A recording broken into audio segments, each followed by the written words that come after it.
So following Karen, we have Carolyn, the Director of International Business Development at CACLP. She will share the cultural differences between China and the West that she has researched, as well as how these cultural differences significantly influence marketing strategies in China. Welcome, Carolyn. Thank you, Miley. So as Miley said, I'm Carolyn Eychenne. I handle marketing and business development internationally for CACLP. Let me share my screen. We will talk about, everyone can see it okay? Yes, it's okay. Okay. So we will be talking about the impact of cultural differences on marketing strategies. And as you all know, there are significant cultural differences between Chinese and the Western world. Oh dear. First of all, one of the big differences is how we see the world. Westerners in Europe, the US, we tend to see the world as made up of individuals. So we're going to take a market and break it down into smaller categories.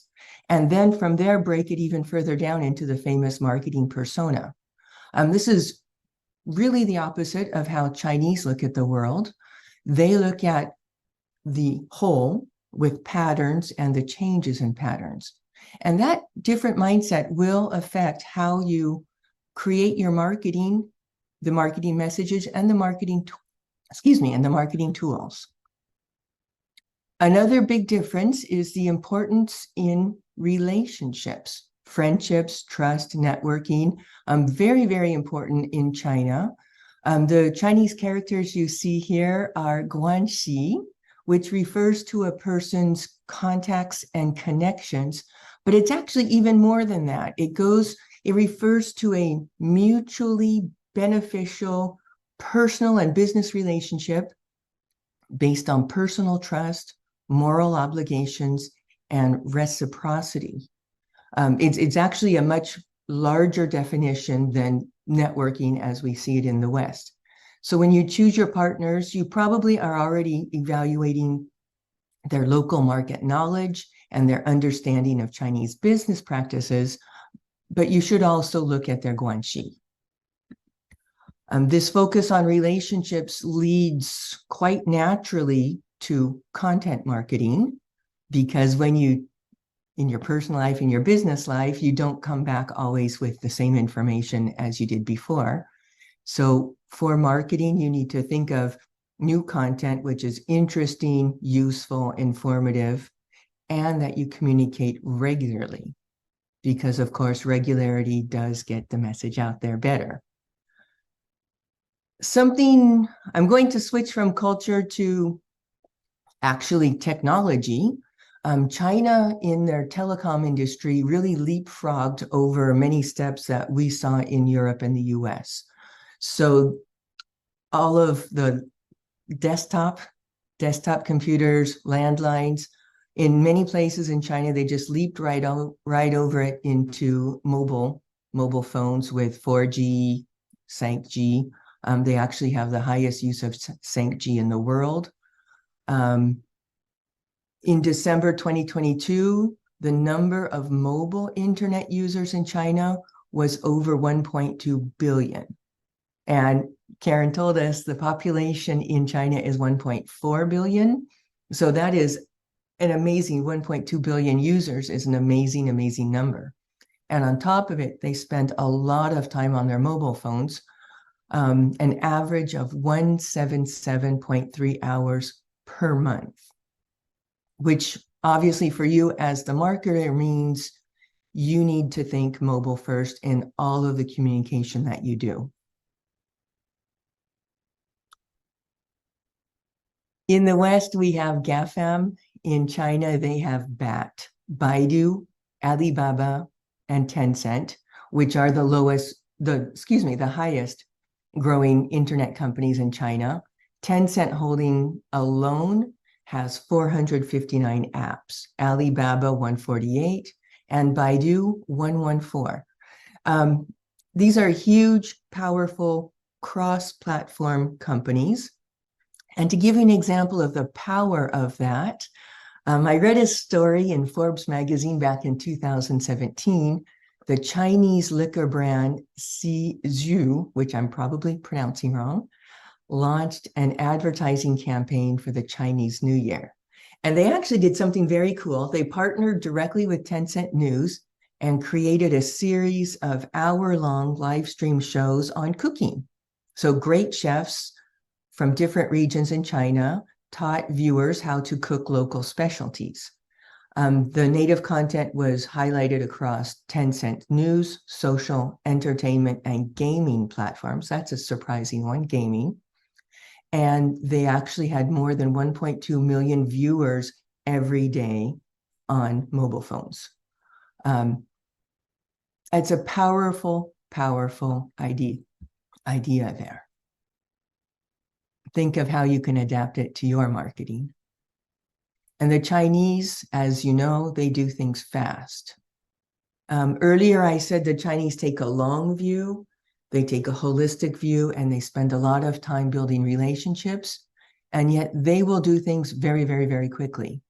So the Siju example that I mentioned, the cooking show, the entire project from the conception to airing was 5 days. That's how fast you need to be.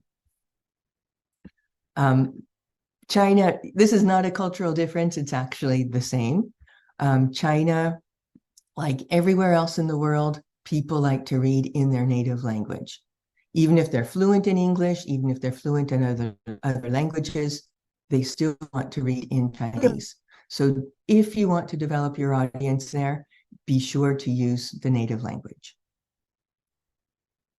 Those are a few higher level ideas. Let's get into the nitty-gritty, the marketing channels that are most used in China.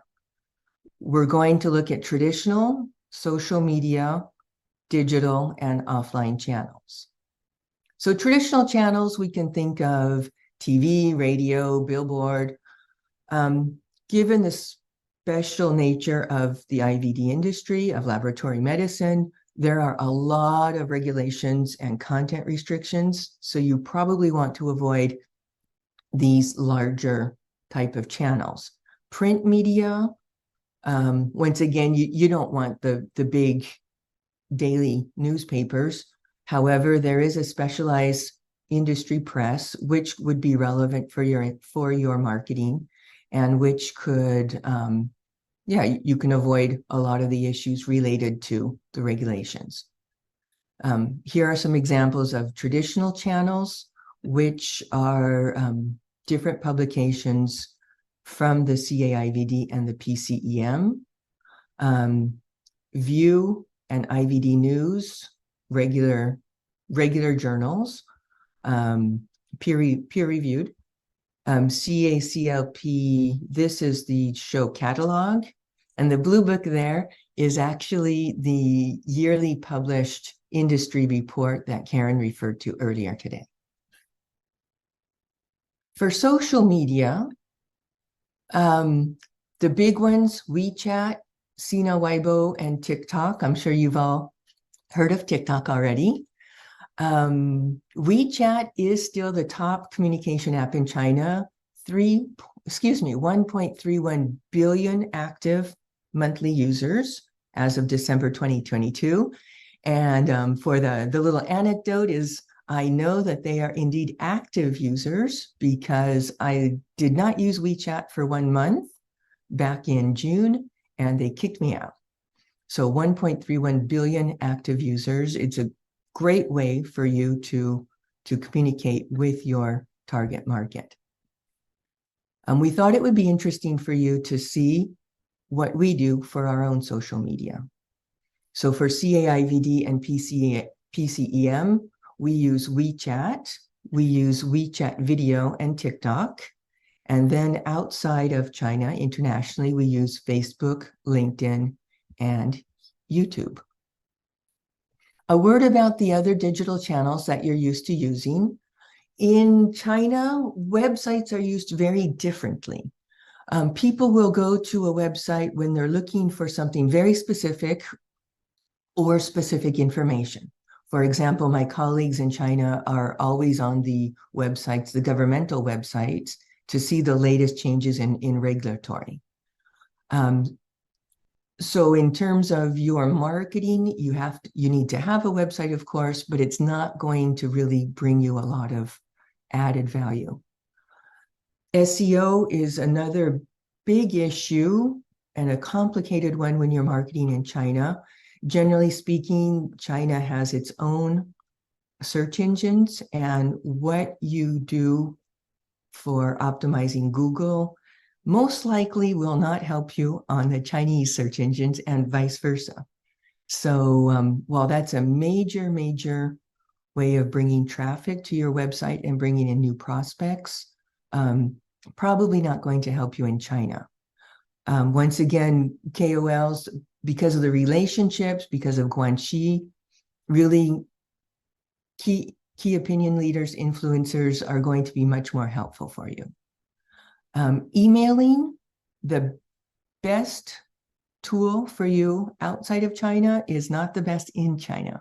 People don't read their emails all that much, and it's generally used for official things like contracts or finalizing deals. So it still has a decent ROI, but it's not going to be the best. And then finally, SMS marketing.